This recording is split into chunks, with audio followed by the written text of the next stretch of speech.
Bonsoir, aujourd'hui le débat est consacré à Lens, une commune au paysage paisible et pourtant en politique c'est tout le contraire.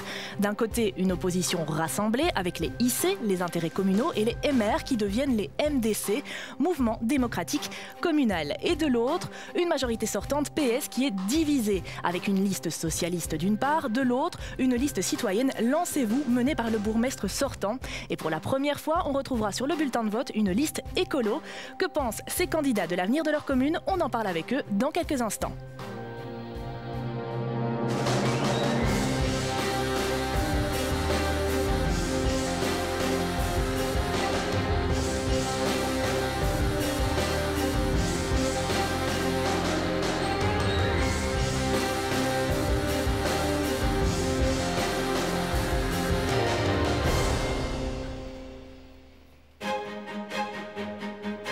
L'entité de Lens, ce sont 5 villages, Beauf, Montigny-les-Lens, Cambron-Saint-Vincent, Lombise et Lens. Définis comme une commune rurale de 5000 hectares, ces paysages bucoliques attirent toujours de nouveaux habitants. Ils sont aujourd'hui 4270, une augmentation de près de 8% de la population sur la mandature, ce qui permettra au conseil communal de passer de 13 à 15 sièges. Mais qui dit nouveaux habitants dit adaptation. L'accueil scolaire est-il suffisant? Faut-il un meilleur plan de mobilité? Faut-il accepter toutes ces nouvelles constructions tout en préservant le caractère rural de la commune? Si selon les Lensois, il fait bon vivre dans leur commune, ces questions les préoccupent tout de même. Et ces différentes préoccupations, eh bien, on va les aborder. Avec nous en plateau, Laurence Lelong, vous êtes tête de liste PS et vous n'êtes pas une nouvelle venue en politique, vous êtes active depuis 1994 et vous êtes également échevine depuis 2000. Pour l'instant, vous avez en charge la culture, l'enseignement et les sports. De l'autre côté de la table, toujours une dame, Marie-Christine Dufour. Bonjour. Vous êtes tête de liste écolo et vous êtes également, vous n'êtes pas une nouvelle venue en politique puisque vous êtes active depuis 1995, notamment sur la liste CNR. Et donc, pour ces élections, ce sera la liste écolo. De l'autre côté de la table, voici Daniel Cordier. Bonsoir. Bonsoir. Alors, vous êtes tête de liste pour MDC, le Mouvement démocratique communal. Vous n'êtes pas non plus un nouveau venu en politique. Vous avez notamment été bourgmestre de Lens de 1999 à 2000. Et pour l'instant, vous êtes conseiller sortant. Alors, enfin, Guylain Moyard. Donc, vous êtes bourgmestre sortant de Lens et vous êtes également sur la liste Lancez-vous, vous êtes tête de liste pour cette liste citoyenne et vous êtes bourgmestre de Lens depuis 2000. Donc voici pour les présentations. Alors avant de se lancer dans ces thématiques, un petit rappel pour vous, les téléspectateurs. On vous rappelle que vous pouvez réagir à ce débat lors de la première diffusion, donc à 20h. Rendez-vous sur télé-mb.be via notre chat ou encore via nos réseaux sociaux. Alors, avant d'aborder le premier thème, une petite mise au point pour chacun d'entre vous. Tout d'abord, Guylain Moyard et Laurence Lelong, je m'adresse à vous. Donc on vous a connu alliés, à présent vous êtes adversaires. Donc une question, pourquoi ce divorce? Honneur aux dames. Laurence Lelong, je vous laisse réagir. Et en fait, en septembre 2011, on avait demandé, la fédération Mons-Borinage du Parti socialiste avait demandé à Guylain de se représenter malgré sa volonté initiale de ne plus faire de politique pour aider en fait la liste socialiste et les jeunes. Et il a refusé en prétextant qu'il ne voulait plus faire de politique. Et donc, après, nous avons appris le retournement de situation. Bon, c'est un acte démocratique que nous respectons et nous avons décidé de ne pas polémiquer, de continuer à travailler pour le citoyen. Et c'est pourquoi le Parti socialiste m'a fait confiance et me présente comme tête de liste. Ok, Guylain Moyard. Les divergences sont apparues dès 2007, du mois de février 2007. Et à l'issue d'un conseil communal du 12 novembre 2007, donc vous voyez, ça remonte à très long, il y a eu des propos désobligeants à mon égard. Donc à ce moment-là, j'avais décidé que je ne me présenterais plus sur une liste socialiste. Je lui avais dit haut et clair. Et alors, quand en 2000, je ne vais pas rentrer dans les détails, mais lorsque en 2012, j'ai dit que je ne me présentais pas, bien beaucoup de gens sont quand même venus me trouver. Et alors, ils m'ont dit, tiens, tu devrais quand même réfléchir. Et voilà, j'ai réfléchi, j'ai refait une liste. Donc, j'ai commencé au mois de mai, puisque je ne voulais pas prendre éventuellement des gens au Parti socialiste. Donc, Et j'ai eu 14 colistiers qui sont venus. Pour lancez-vous, donc cette liste citoyenne. Voilà. Alors, Daniel Cordier, vous, c'était un peu le contraire. Finalement, ce sont les MR et les IC qui se sont rassemblés pour devenir le mouvement démocratique communal. Pourquoi cette fusion? Mais nous avons donc décidé de nous réunir, donc les intérêts communaux et donc le MR. Ensemble, c'est pour être plus fort, plus complémentaire. On a voulu créer un nouvel élan, nous donner de nouveaux objectifs. Et avec ce groupe, nous avons consacré toutes nos forces pour aller de l'avant, pour faire bouger la commune. D'accord, merci. Alors Marie-Christine Dufour, c'est la première fois qu'on retrouve donc la liste écolo à Lens. Oui. Auparavant, il y avait la liste CNR, Commune Nouvelle Rurale, dont vous faisiez partie, oui. Et d'autres membres également oui. De votre liste y étaient. Alors pourquoi ce coming out vert pour ces élections? Mais tout à fait, mais enfin cela s'est passé en 2006 au décès de Jean Boitquin qui conduisait la liste CNR. Comme nous étions une majorité de membres écolos sur sa liste, nous avons décidé de nous afficher couleur verte carrément et de ne plus passer par un autre sigle. Ok, merci pour ces explications. Bien, on va se lancer alors tout d'abord avec une réaction d'un citoyen lensois. On l'écoute tout de suite.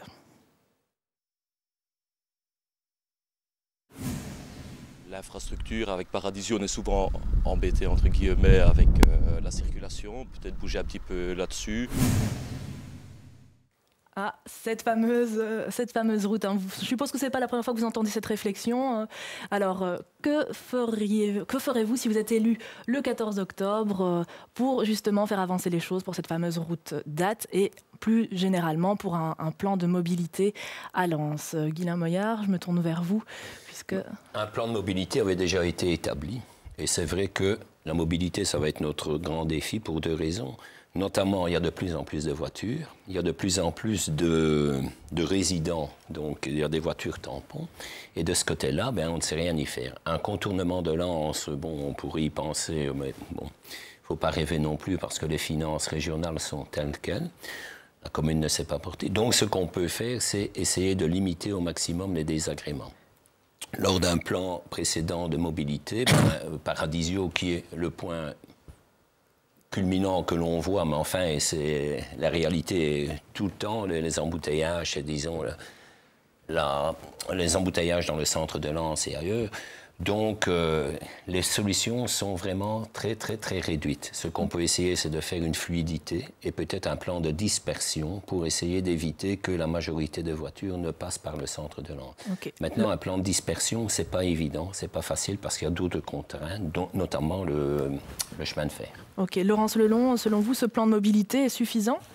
Je pense qu'il faut en tout cas le mettre en application. C'est vrai que le plan a été élaboré suite à l'évolution du parc Paradisio, qui est quand même un phénomène qui s'étend de plus en plus, et tant mieux peut-être pour la région, mais c'est vrai que nos habitants lensois en souffrent fortement. Et donc dès 2009, la majorité socialiste a décidé de mettre en place une étude du plan de mobilité qui permettrait donc de rendre la circulation plus fluide, pardon.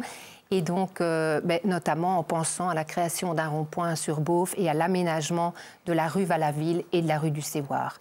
Donc le plan existe. Malheureusement, il est postposé. Il a été en tout cas voté en 2011, majorité contre opposition. Mais franchement, je pense que ce plan doit être pris en main dès qu'on pourra, parce que pour le moment, il y a les travaux de gaz sur l'entité également, et donc ça nous a obligés de postposer le travail. Okay. Mais franchement, c'est une nécessité de mise en application, évidemment. Daniel Cordier, selon vous, est-ce que ces études sont suffisantes pour aménager un plan de mobilité à Lens ? C'est-à-dire, quand on a présenté au conseil communal le plan de mobilité, c'était un plan de mobilité pour l'entité de Lens. Or, ça ne concernait ici que la RN 56, et c'est pour ça qu'on s'est opposé au vote. C'est un plan qui a été commandé à un bureau d'études parisien pour plus de 40 000 €, je pense. Et il y a eu des mesures de circulation qui ont été prises en février. Ça veut dire que c'était... il n'y a plus de campagne de betteraves, il n'y avait plus de campagne de pommes de terre, et le parc Paris-Daïsa était fermé. Donc ça ne reflète pas réellement le flot. D'accord. Et alors je trouve que ce qui est nécessaire actuellement, c'est d'avoir d'abord une réunion avec la région wallonne c'est nécessaire, avec la région wallonne, avec Paris DEISA et les citoyens pour essayer de résoudre cette fameuse problématique. Et peut-être d'autres communes qui sont aussi... Et alors, je pense qu'il ne faut pas uniquement s'attarder sur la RN 56. Il faut, quand on parle d'un plan de mobilité de l'entité de Lens, il faut également se tourner vers les 5 villages de l'entité. Okay. Parce qu'il y a d'autres problèmes aussi. Hein. Vers les citoyens, c'est aussi une solution pour le plan de mobilité? Tout à fait, un plan de mobilité global pour toute l'entité. Et puis en ce qui concerne la RN 56, M. Cordier a entièrement raison, il faut mettre autour de la table toutes les parties concernées, que ce soit les villages, les entités qui vivent à côté de chez nous, et Paris DEISA, bien entendu. Mais quand on sait qu'il y a 1 million de visiteurs prévus par saison et que ça lui rapporte 5 € par parking, quand on fait le calcul, je pense qu'il n'est pas prêt de développer des alternatives comme le rail, par exemple. Donc il faut vraiment mettre tous les acteurs autour de la table et trouver une solution le plus tôt possible, surtout dans cette mandature-ci. Et bien écoutez, justement, vous parliez de visiteurs. Lens est une commune au paysage bucolique, on l'a dit dans la carte postale. Et justement, on a reçu un mail qui, vous allez voir, parle un peu de balade. C'est donc un mail que nous avons reçu de Sandrine de Lombise qui nous dit qu'il n'y a pas assez de pistes cyclables et quand il y en a, elles sont en mauvais état. Les voitures nous frôlent, pas très sécurisant. Que comptez-vous faire? Alors je me tourne vers vous, Marie-Christine Dufour. Mais en fait, je crois que comme on fait un plan général global de mobilité, je crois qu'il faut aussi inclure le plan de mobilité pour les pistes cyclables, donc un plan global de cyclables. Et comment? Comment? Mais écoutez, quand on voit des pistes cyclables qui se terminent fin de piste et puis il n'y a plus rien, le cycliste n'a plus aucun espace pour circuler. Donc je pense qu'en prolongeant par un marquage au sol ou des choses comme ça, quand on voit à Beauf, il n'y a aucun marquage pour les cyclistes, mais que ce soit pour les PMR, que ce soit pour les piétons, tout doit être pris en compte, tous les acteurs doivent être pris en compte. Même le charroi agricole, nous sommes dans une zone rurale. Donc tout ça doit faire partie, chacun doit trouver sa place dans notre mobilité. Okay. Laurence Lelon, je pense, et je suis tout à fait d'accord avec la réaction de notre citoyenne. Récemment, j'étais interpellée par des parents parce que nous prônons dans nos écoles aussi une mobilité douce pour accéder aux écoles.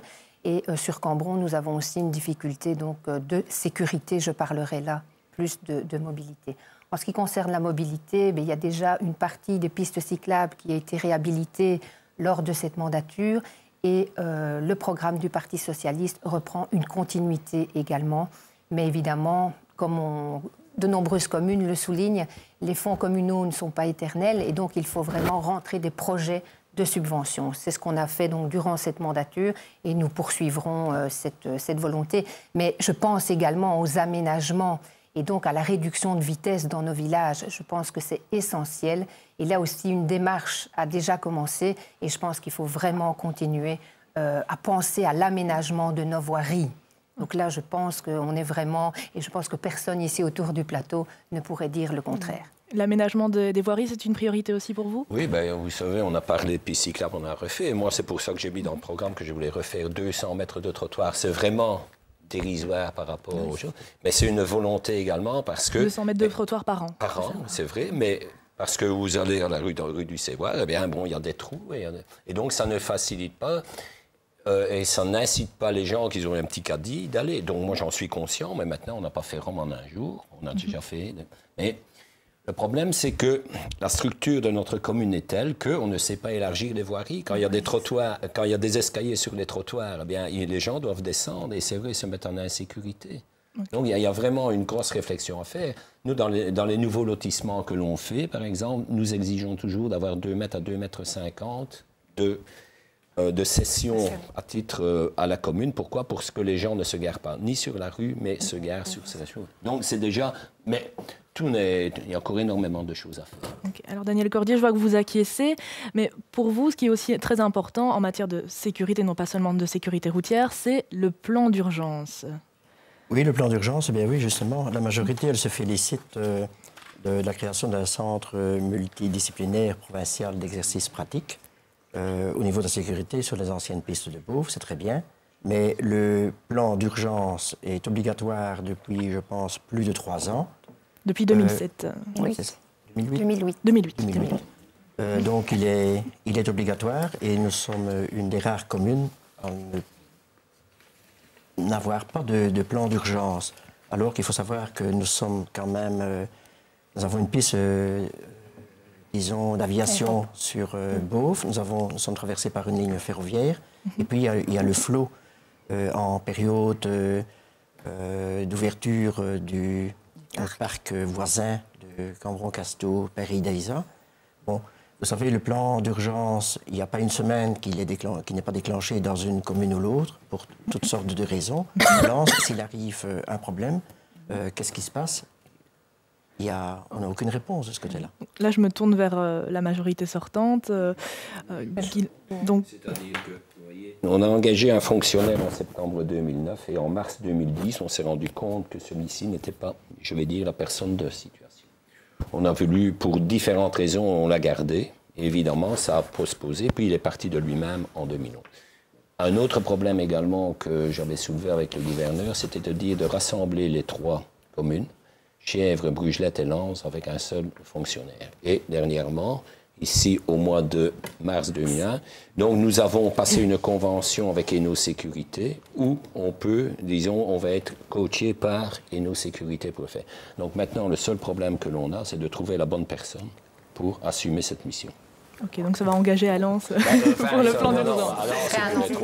Ce serait une personne engagée pour les 3 communes. Et là, je pense que c'est important parce que, en effet, comme Daniel le soulignait, Chièvres et Brugelette sont concernés aussi par la piste aérienne de Chièvres. Donc, c'est vrai que les catastrophes, ils pourraient les connaître aussi comme nous.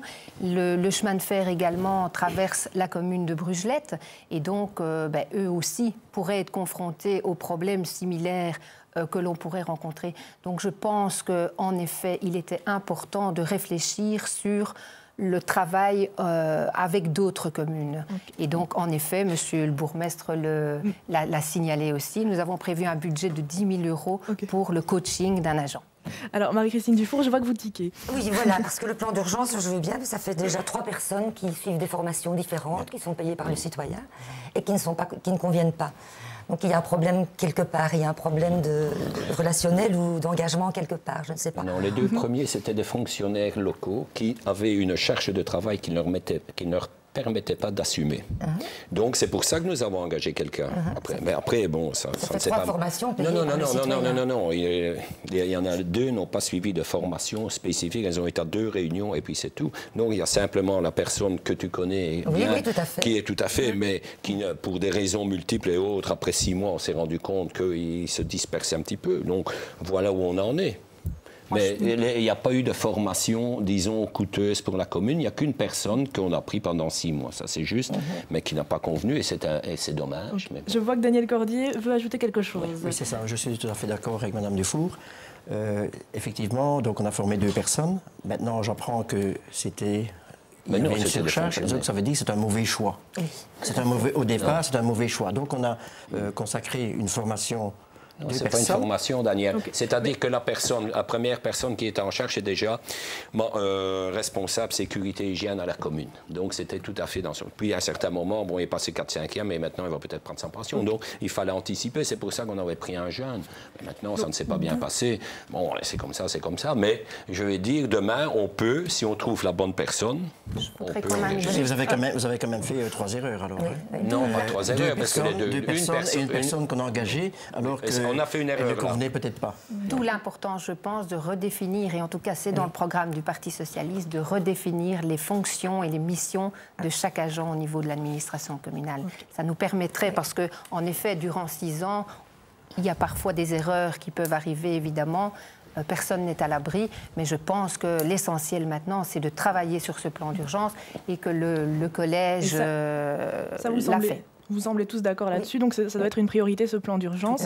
C'est obligatoire. Oui, c'est obligatoire de toute façon. Je vous propose de découvrir un mail que nous avons reçu à la rédaction. C'est le mail de Michel de Lens, qui depuis quelques années, donc nous dit depuis quelques années, je vois le paysage changer, il y a de plus en plus de constructions. Va-t-on remplacer tous les espaces verts par des maisons? Donc autrement dit, comment préserver le caractère rural de Lens tout en accueillant de nouveaux habitants? Daniel Cordier, est-ce qu'il faut réglementer selon vous? C'est vrai que de nouvelles habitations ont fleuri dans toute l'entité. Bien sûr, mais ce qu'il faut aussi, c'est garantir des infrastructures adéquates que ce soit au niveau égouttage, aménagement routier. Et nous sommes résolument, enfin, nous, notre groupe, nous sommes résolument opposés, disons, aux projets immobiliers démesurés qui vont modifier le cadre bâti. Ça, c'est important. Et à terme, le faire perdre son caractère rural. Et alors, je pense que la consultation de la population reste notre priorité, surtout avec l'aide de la CCAT. On veut maintenir le cadre rural de nos 5 villages et ainsi garantir un bon cadre de vie.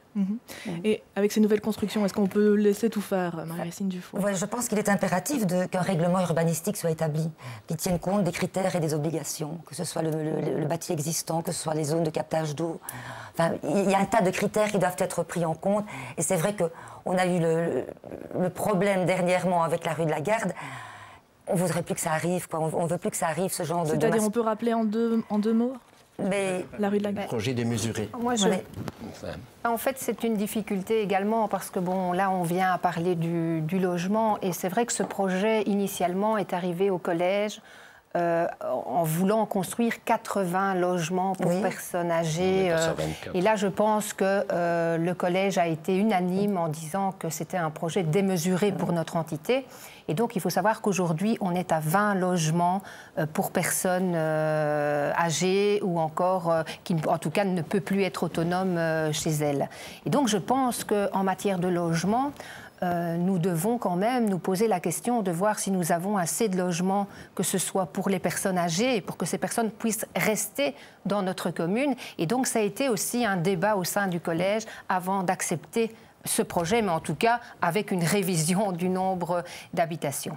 Mais justement, en parlant de logements, on parle de logements privés ici, mais on peut aussi parler de logements sociaux.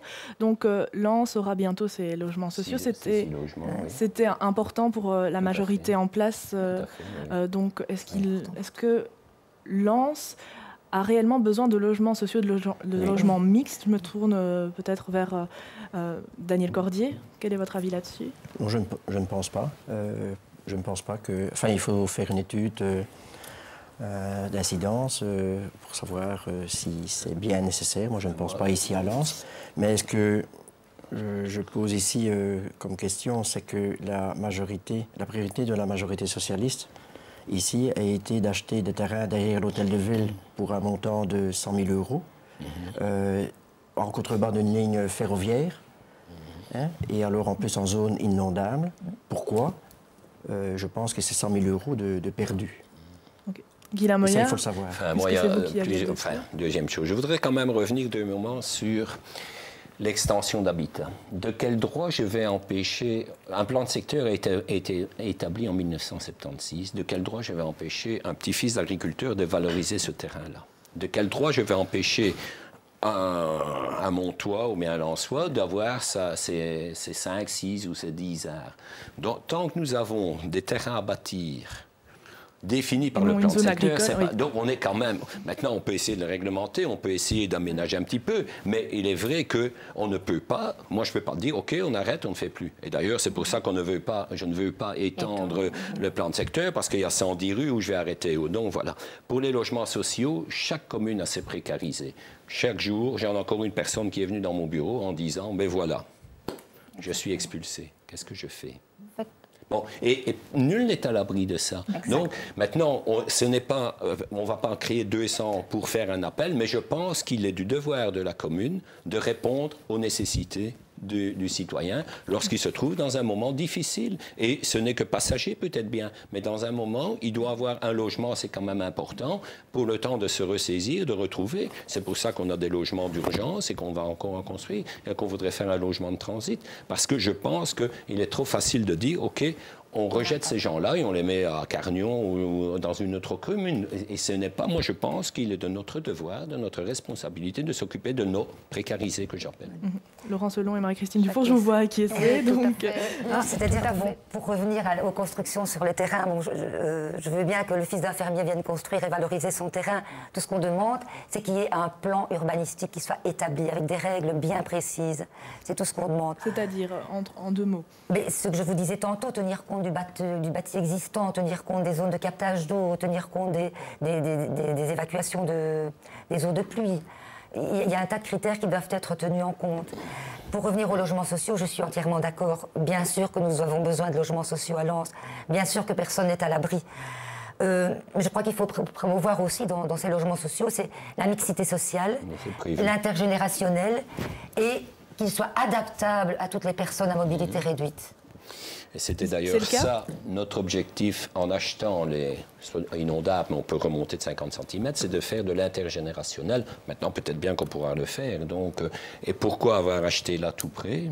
C'est parce que c'est à proximité des services communaux, près de la gare et autres. Donc, c'est une facilité pour les gens. C'était ça notre approche. Maintenant, d'autres peuvent avoir une approche différente, mais moi, c'était l'approche qui me paraissait très cohérente d'acheter ces terrains-là. Mais cet endroit n'est pas très adapté, hein. Tu sais, il y a des maisons tout le long du chemin de fer, que ce soit à la rue... Ben oui, mais on a construit également tout le long de la ligne de chemin de fer, à la rue de Manouy, ben, il y a des maisons qui sont à 20 mètres aussi. Donc, il y en a un peu partout. Laurence Lelon, selon vous, également, évidemment.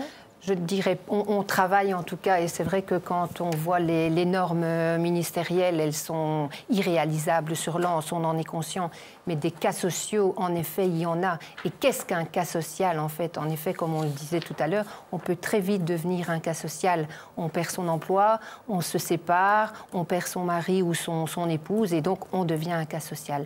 Et je dois vous dire honnêtement qu'il y a beaucoup de demandes de logements sociaux sur notre entité. Ok. Merci. Alors, je vous propose... Tantôt, oui. tu parlais d'une maison d'insertion sociale qui a été achetée pour 30 000 € et, disons, des travaux pour plus de 150 000.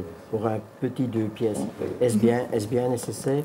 Je ne sais pas, c'est... Non, mais on va pas... C'est un taudis qu'on a quand même rénové également, donc je pense l'utilité... Je vous interromps. Oui. Je vous interromps, Guy Lamoyard, on va pas rentrer dans un bilan, parce que là, on rentre plus dans un bilan qu'autre chose. Je vous propose de découvrir un chiffre qui va apparaître sur notre table. C'est le chiffre 274. Alors, 274, ça correspond au nombre d'enfants qui sont scolarisés à Lens, en tout cas pour les écoles fondamentales, donc les écoles communales et l'école libre de Lombise. 274 enfants, c'est 30%, plus de 30% qu'il y a 6 ans, donc avec des nouveaux habitants, ça augmente toujours un peu plus. Est-ce que les infrastructures scolaires sont-elles suffisantes? Peut-être pour l'instant, mais il faut peut-être voir à long terme. Faut-il adapter ces infrastructures scolaires? Alors je me tourne vers vous, Laurence Lelon, puisque vous êtes échevine de l'enseignement sortante. Donc, Moi, je pense que notre infrastructure, en tout cas, en effet, pour le moment, convient, si ce n'est qu'en maternelle. Donc, on a concrétisé ce projet d'augmentation de volume classe parce qu'on était très limité. Mais néanmoins, le Parti socialiste a une volonté, c'est de garder ces écoles de village. Et donc, on pourrait dire, ben oui, on va faire une grosse structure sur Lens. Ça nous porterait en tout cas à la mort de nos villages et déjà ô combien on doit se battre pour pouvoir les garder, que ce soit le réseau libre sur Lombise, mais également la petite école de Cambron qui revit. Et il faut savoir également que certains parents recherchent ces petites structures et sont contre le développement de gros volumes. Également, il faut connaître le décret de l'enseignement qui dit donc que le nombre d'enfants détermine le nombre d'emplois. Et comme nous sommes en comptage séparé, ça nous permet d'avoir un encadrement supplémentaire. Et si nous faisions une grosse structure, nous risquerions de perdre de l'emploi. Un exemple, dernièrement, j'avais des contacts avec le bourgmestre de Brugelette qui a, lui, créé une grosse structure. Eh bien, vous devez savoir qu'ils ont moins d'élèves que Lens. Et toutes les écoles de ces villages, elles sont mortes. Alors, le Parti socialiste, en tout cas, ne souhaite pas une grosse infrastructure. Et pour Écolo, que pense Écolo? C'est certain, garder la petite école du village, c'est important, que ce soit la petite école libre de Lombise ou que ce soit les écoles communales à Cambron, à Lens, c'est vraiment important de le faire, oui. Parce que, plutôt qu'un gros bloc, Pardon. Oui, allez-y. Non, vas-y. Est-ce que ça n'oblige pas les parents à emmener leurs enfants dans d'autres communes, justement? Ça, c'était une des raisons également, parce que nous avons plus ou moins 600 élèves, enfants en âge de... 477. Non, enfin bon, ça n'a pas d'importance. 477 chiffres de la population. Moi, j'avais l'observatoire, mais enfin, c'est pas grave. Mais donc, il faut s'interroger pourquoi ils ne viennent pas. Et il faut savoir qu'ici, on va faire une école de 120 000 € sur fonds propres, et qui sera toujours peut-être encore petite et pas assez suffisante si jamais il y a de nouveaux habitants. Alors, c'est une réflexion qu'on doit faire, d'autant plus que ces écoles, celle de Lens, à la rue du Ty ou à la place de la Trinité, il n'y a pas de verdure, il n'y a pas moyen de faire de l'espace. Donc, c'est une réflexion à se poser. Et moi, c'est dans le plan 2020 de dire quelle infrastructure... Ben oui, c'est le moment de réfléchir. Ça, il y a 3 ans qu'on réfléchit pour faire une salle culturelle et autres. Donc, je me dis, est-ce que ce n'est pas le bon moment de dire, tiens, quelle infrastructure sportive, culturelle et scolaire pour demain, pour 2020. Donc c'est une réflexion à faire. En fait. Et ce n'est pas pour autant qu'on rassemble Lens, et je n'ai même pas dit Cambron, l'école maternelle et l'école de la rue du Ty, qu'on va faire mourir les autres. L'école de Montigny est quand même morte aussi. Donc ça, ce n'est pas c'est me faire un procès d'intention de dire que... Mais il y a peut-être un plus à donner à notre enseignement. Laurence Lelong, je vous vois tiquer là. Je tique un peu dans le sens où je pense qu'il faut se poser les bonnes questions. Et je pense que notre enseignement communal a été en souffrance pendant de nombreuses années. Mais là, je suis quand même fière que le Parti socialiste ait pu redynamiser cette école. Et donc, on s'est vraiment battu pour soutenir nos enseignants et en tout cas les mettre en valeur également. Leur dire, parce qu'on reconnaît la qualité de leur travail et c'est vrai qu'elles ont développé toutes les implantations d'énormes projets et qui ont plu aux parents. Et je remercie d'ailleurs les parents de la confiance qui témoignent à notre enseignement, qu'il soit libre ou communal. On ne va pas partir dans un bilan, puisque ici on est là pour parler de demain. Donc, Daniel Cordier, alors selon vous, est-ce qu'il faut les agrandir, ces écoles? Justement, notre objectif est de consolider les infrastructures scolaires. Ça, c'est tout réseau confondu, que ce soit communal, existant, que ce soit communal, que libre. Bon, ce que je déplore, c'est qu'une classe maternelle a été construite pour un montant de 100 000 € sans appel aux subsides, alors que l'on sait que le nombre d'élèves augmente.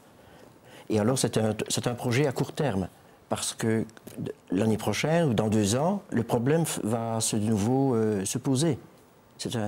On ne travaille pas à long terme ici, on travaille toujours, on joue le jour, on gère le quotidien, et je trouve ça dommage. Donc c'est assez urgent selon vous. Alors, ce qui est aussi apparemment urgent pour vous 4, c'est l'accueil de la petite enfance. Alors par contre, vous n'êtes pas forcément d'accord pour la manière de mettre en place ce réseau.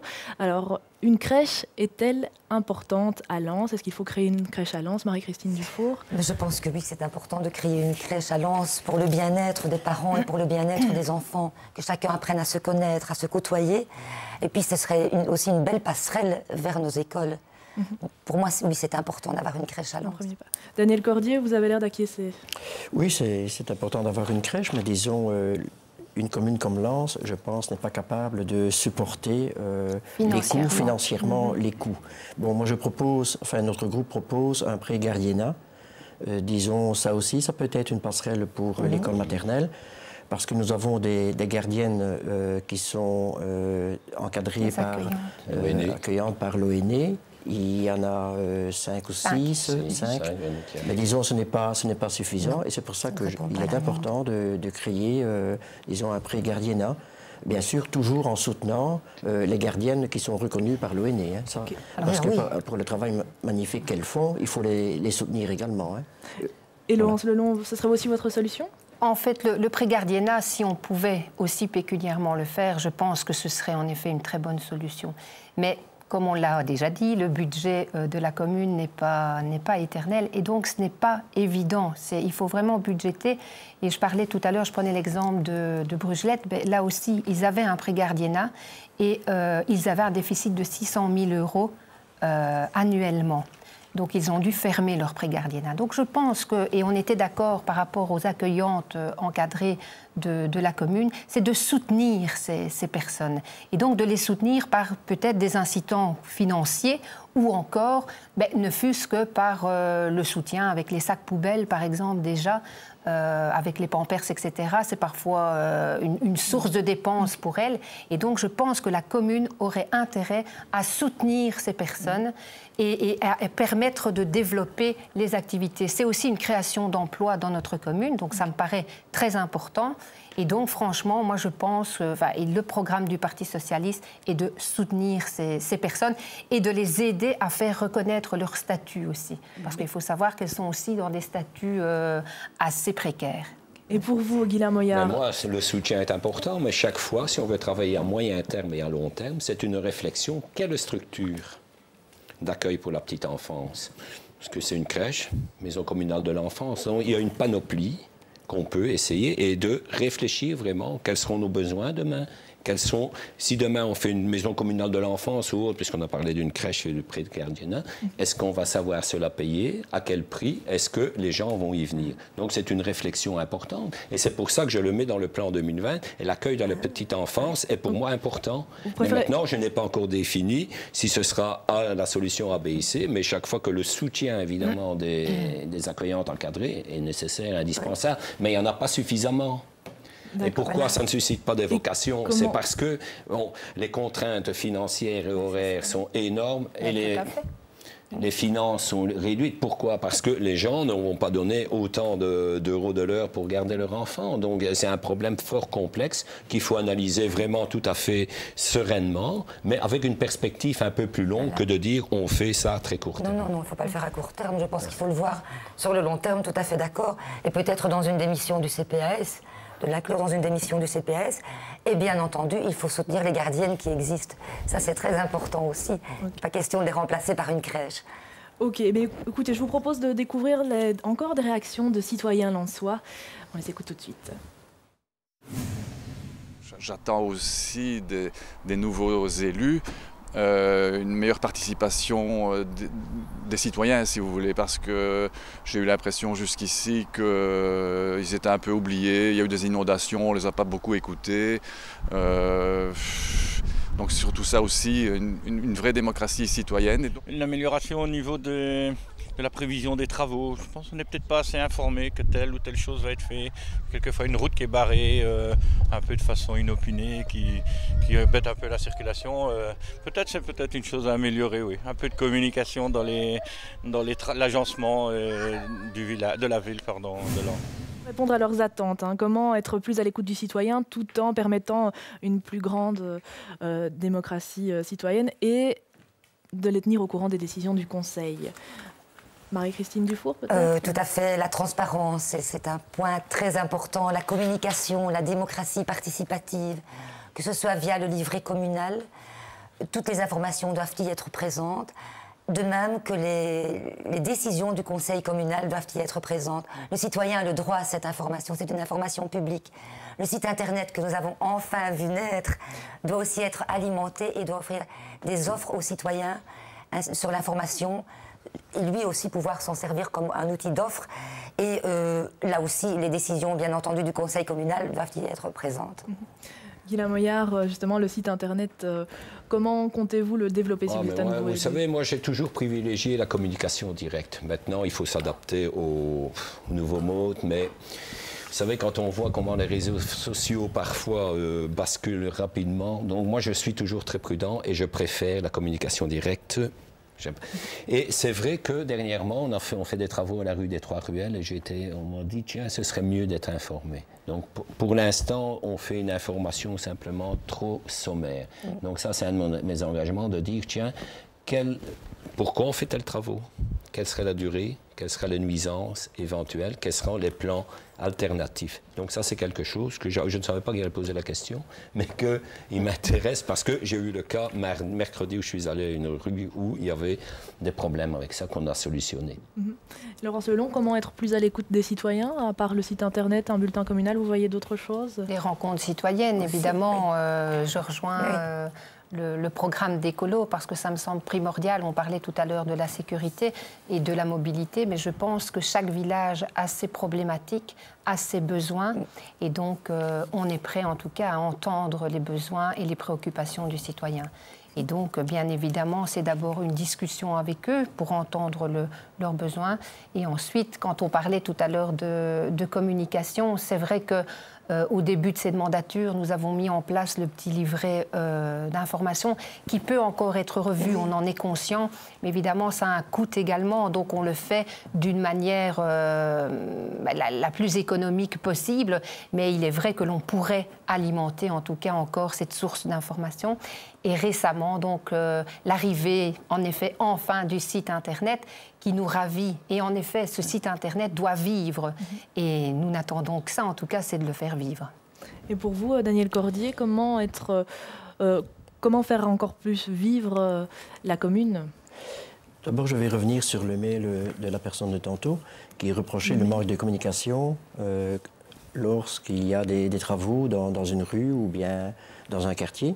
Effectivement, imaginez maintenant un privé qui effectue des travaux, qui a planifié des travaux chez lui, une toiture, et il n'est pas averti, et alors il ne sait pas réaliser ces travaux. Et comment justement alors justement avertir la population. De quelle manière? Par un courrier. Là, je ne suis pas d'accord. Par exemple, ici, on a fait des travaux et la plupart du temps, lorsqu'il y a des travaux importants qui sont faits par le privé, le bourgmestre fait un arrêté de police. Et chaque fois, je vais sur le terrain et je lui dis, tiens, il ne faudra pas faire. Notamment, par exemple, on doit refaire une toiture à la rue Valaville, juste au coin. Je lui ai dit de postposer. Pourquoi?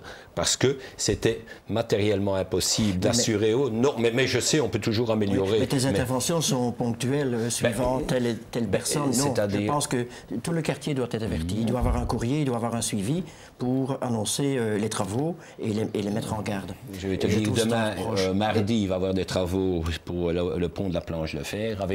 Mais donc, tous les voisins sont informés. Mais c'est vrai qu'il faut encore améliorer. Il parlait des travaux, mais c'est surtout la communication qui était importante.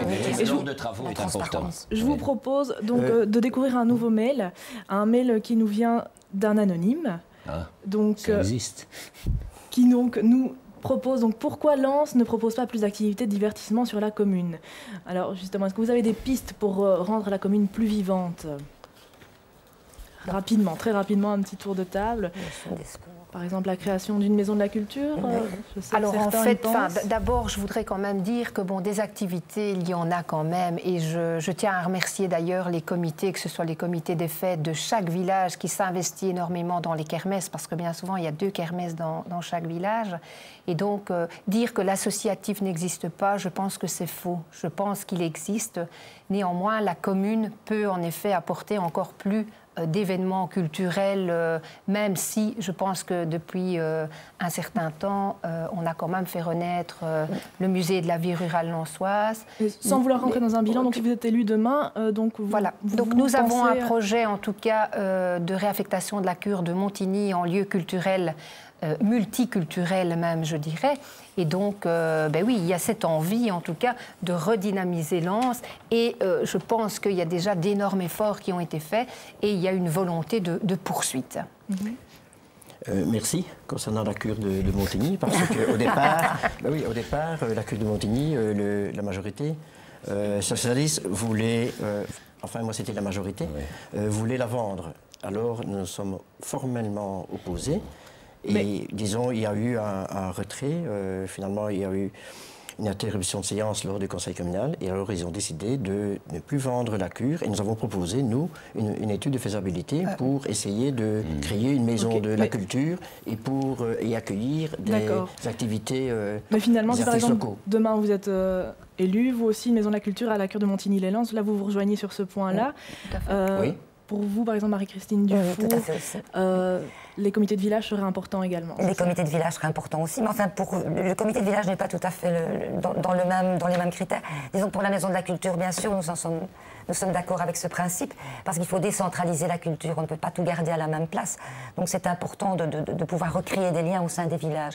Donc oui, nous sommes d'accord pour la maison de la culture. Et moi, je suis totalement adversaire. Pourquoi on va encore saupoudrer? Et évidemment, on va faire une maison culturelle qui va coûter assez cher, mais maintenant, on n'aura pas une salle polyvalente, on pourra faire du sport et autres. Donc moi, mon objectif, c'est de dire, tiens, est-ce que cette salle-là, qui pourrait être, comme dans d'autres villes, comme dans d'autres communes, elle pourrait être polyvalente, culturelle par moment, sportive également. Donc, c'est un autre projet, parce qu'ici, on va en faire on aura une salle culturelle, mais on n'aura pas une salle sportive. Donc, les moyens étant limités, et c'est pour ça que dans Lens 2020, c'est une réflexion quelle infrastructure scolaire, sportive et culturelle pour l'entité. Donc moi, c'est vraiment ça. Et je me dis, l'argent qu'on va mettre là-dedans, est-ce qu'on ne serait pas intéressant d'avoir une salle, entre guillemets, polyvalente? Mais écoutez, c'est comme ici que nous allons clore le débat, mais avant de se quitter, un dernier petit exercice pour chacun d'entre vous. Donc, vous l'avez certainement vu, vous aurez chacun 30 secondes pour un peu avoir le mot de la fin.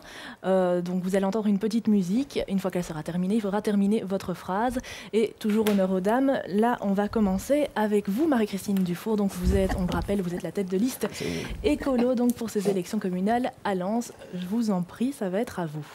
Voilà, pour nous, tout ce qui est important pour Écolo Lens, c'est le citoyen avant tout. C'est la démocratie participative. C'est que tout le monde puisse être acteur et trouver son bien-être dans sa commune. Que ce soit au niveau de la mobilité, que ce soit au niveau de la petite enfance, que ce soit au niveau des comités de village. Malheureusement, on n'a pas eu le temps d'en parler. Et c'est vrai que c'était important pour nous, les comités de village, parce que ça rend vraiment le citoyen acteur au niveau de sa commune. L'ayant vécu moi-même il y a 30 ans, au niveau de ma commune, je trouvais que c'était important. Mais enfin voilà, on n'a pas eu le temps. Mais j'invite tout le monde à nous rejoindre le 14 octobre. Et nous serons toujours avec vous. Merci. Et à présent, Laurence Lelon, donc on vous le rappelle, vous êtes la tête de liste écolo pour ces élections communales. Non, pas écolo. Socialiste PS pour les élections donc communales à Lens, donc tête de liste PS, je vous en prie. PS. Et donc pour le Parti socialiste, c'est bien évidemment la poursuite du travail mené durant ces 6 dernières années en améliorant encore ce qu'on a pu faire et en donnant un accès prioritaire donc, au développement multiculturel et sportif sur notre entité, en n'oubliant pas les jeunes et un encadrement spécialisé pour leur sécurité, ainsi que les aînés, les personnes à mobilité réduite et l'environnement, rendre le cadre de vie des Lensois beaucoup plus agréable que ce qu'ils connaissent aujourd'hui. Alors le 14 octobre, on vous donne rendez-vous, votez, le Parti socialiste, la liste 2, votre quotidien, c'est notre combat. Merci, eh bien c'est à vous alors Daniel Cordier, donc on le rappelle, vous êtes donc la tête de liste MDC, le mouvement démocratique communal. C'est exact. Donc aujourd'hui nous disons stop à l'immobilisme. Nous vous proposons de favoriser le changement, de faire bouger la commune, de l'animer et d'aller de l'avant tout en restant à l'écoute des citoyens. Nous voulons construire un beau projet. Aidez-nous à le mettre en œuvre en soutenant le MDC, je dis l'équipe MDC, toute l'équipe, le mouvement démocratique communal. Et nous vous donnons rendez-vous le 14 octobre. Ok, merci beaucoup. Alors, je me tourne vers vous, Guylain Moyard. Donc, vous êtes donc la tête de liste pour Lens. Et vous, et donc voici vos 30 dernières secondes pour ce débat. Ah bien, c'est tout facile. Accueil, propreté, sécurité ont été mes leitmotifs, mes 3 domaines de prédilection pendant les 6 dernières années. Je m'engage à encore accentuer. Et en plus de ça, je m'engage également avec toute ma liste de réfléchir, comme je le dis, sur le projet Lens 2020, parce qu'il y a d'autres domaines qui n'ont pas été abordés, comme le plan de cohésion sociale, comme d'autres, le plan d'urbanisme, le plan d'aménagement du territoire. Donc moi, j'ai eu la chance d'amener 14 nouvelles personnes, donc 14 nouvelles compétences. Je les invite à nous rejoindre. Merci beaucoup. Donc maintenant, ce seront aux électeurs de se faire entendre le 14 octobre, donc via les urnes. Merci d'avoir participé à ce débat. Merci aux équipes techniques et merci à vous de nous avoir suivis. À bientôt sur TéléMB.